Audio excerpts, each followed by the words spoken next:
여러분이 차별화를 한다 안 한다 전에 차별화보다 훨씬 더 중요한 게 있습니다. 안녕하세요. 학원의 문제를 속 시원하게 해결해주는 땡큐 활명수, 땡큐 원장 김동욱입니다. 반갑습니다. 이번 시간에는 신학기 학생 모집 어떻게 할까? 첫 번째 시간에는 3% 미만의 학원들에 대해서 이제 나름대로 분석을 해봤고요. 두 번째 시간에는 땡큐 원장의 성공 학원의 2대 법칙에 대해서 말씀을 드렸죠. 이번에는 이제 세 번째 시간 이제 학원 자체 평가에 대해서 계속해서 말씀을 드리도록 하겠습니다. 저번 시간에는 이제 3% 미만에 대해서 말씀을 드렸는데요. 이번에는 메인 학교 학생 수 대비 우리 학원의 학생 수가 3%에서 7% 정도 되는 학원에 대해서 어떤 것이 문제가 있으며 이러한 문제를 해결하기 위해서 우리가 어떻게 해야 하는지 이것에 대해서 말씀을 드리도록 하겠습니다. 원래 광고에서는 5%라고 했는데 5%보다는 7%까지 이제 연계를 지어서 하는 것이 훨씬 좋아서 7%까지 끌어올렸습니다. 보통 3%에서 7%라고 하면은 초등학생 기준으로 치면은 700명대 학원에 같은 경우는 한 20명에서 한 50명 정도 사이 그 정도 되는 학원을 말하는 거죠. 사실 우리나라에서 가장 많은 학원들이 이 3%에서 7% 구간에 포진이 되어 있습니다. 그리고 이 학원의 형태는 대부분이 영수 전문 학원으로 포진이 되어 있고 약 90%가 여자 원장이고 그 중에 80%가 원장의 나이가 40대 이후인 이러한 원장님들이 주로 있는 우리나라에서 가장 많은 학원의 계층을 가지고 있는 퍼센테이지입니다. 그리고 저희 학관노에서 세미나를 하거나 무슨 교육을 할 때 가장 많이 오시는 그룹 중에 하나이죠. 자, 이 3%에서 7% 구간에서 내 학원의 학생들이 왜 안 늘어날까 하는 문제점에 대해서는 여러 가지가 있지만 그 중에 크게 한 세 가지로 나눌 수가 있습니다. 첫째, 보통 3%에서 5% 정도의 학생 수를 보유하고 있는 학원의 같은 경우는 전반적인 학원의 평가가 좋은 게 아니라 특정 부분에는 좋지만 특정 부분의 학원의 평가가 안 좋은 경우에 이런 경우들이 많이 발생을 합니다. 대표적으로 어떤 예이냐면은 제가 2편에 분명히 말씀을 드렸는데 이제 학원의 주 고객은 누구라고 했죠? 학부모에서 학생으로 옮긴다. 그래서 학원 선택뿐만 아니라 학원을 오래 다니는 데 있어서 가장 중요한 고객은 학생이다. 그렇기 때문에 학원의 모든 프로그램은 학생이 즐거워하고 학생에게 맞는 프로그램을 선택을 하라고 했죠. 대표적으로 3%에서 5% 구간에서 벗어나지 못하는 학원들 중에 대표적인 학원들이 바로 소위 말하는 빡센 학원입니다.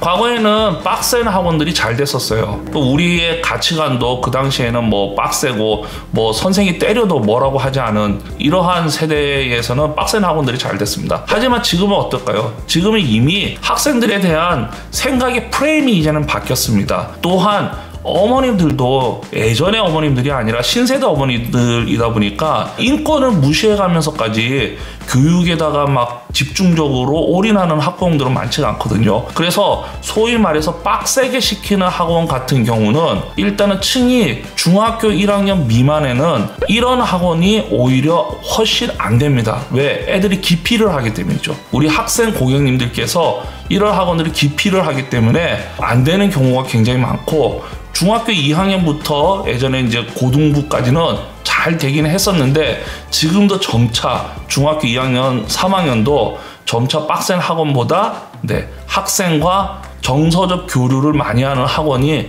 훨씬 더 잘 되는 케이스들이 지금 계속 늘어나고 있습니다. 이렇게 대표적으로 빡센 학원 같은 경우들, 학습은 잘하는데 특정 부분에 있어서 평판이 좋지 않은 경우, 이런 경우들이 주로 이제 늘지 않는 현상들이 발생을 하고 있습니다.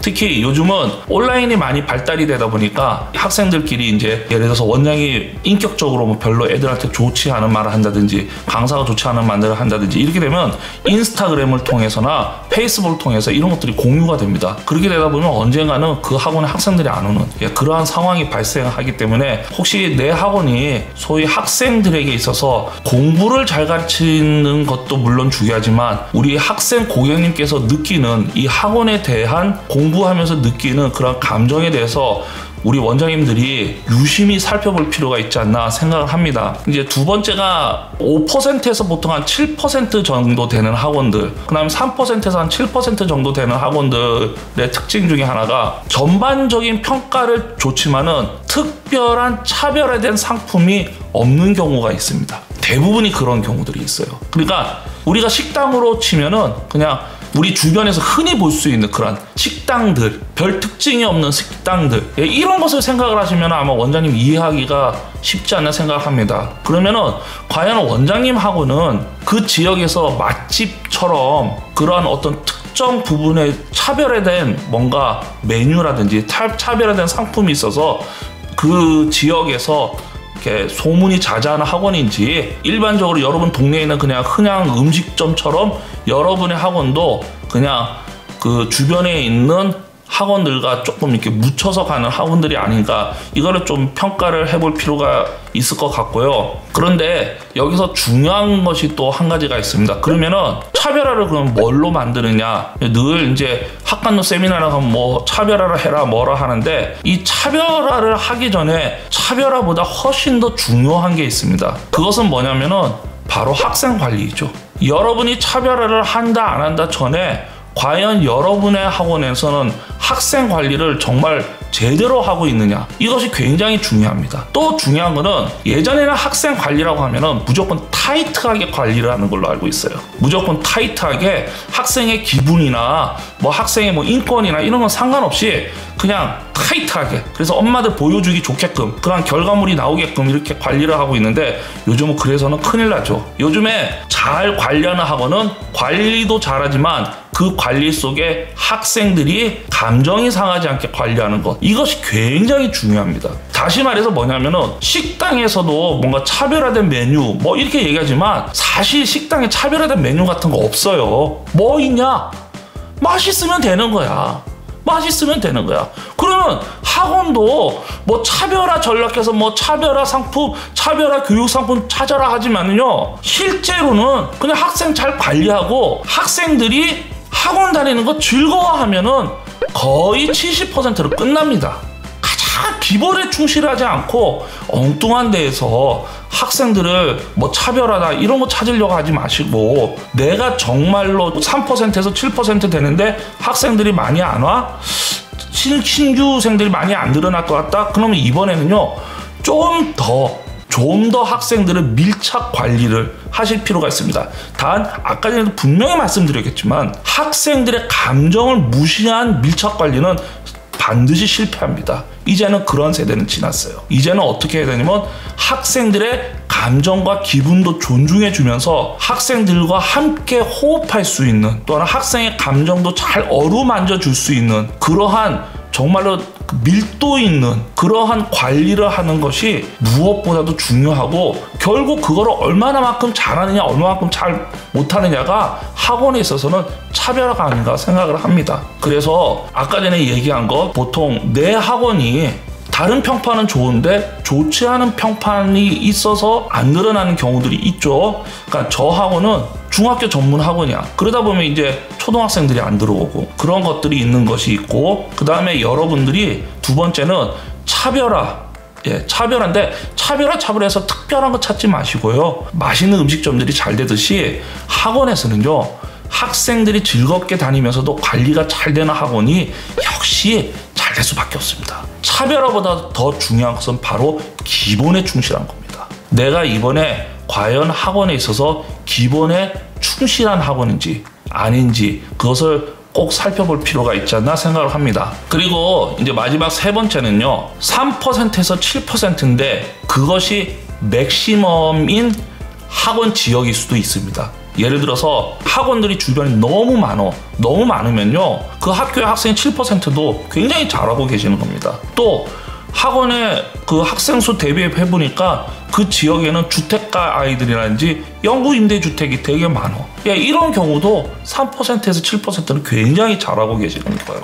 자, 그러면은 이러한 경우에서는 7%에서 더 늘리기가 쉽지가 않습니다. 왜? 들어올 인원만큼 거의 다 들어왔기 때문에. 원장님네 학원이 이러한 케이스라면은 이때는 학생을 더 더 받기보다는 옵션 과목을 늘려서 그런 옵션 과목을 통해서 학원비의 매출을 늘리는 것이 훨씬 더 좋은 방법이 아닌가 생각을 합니다.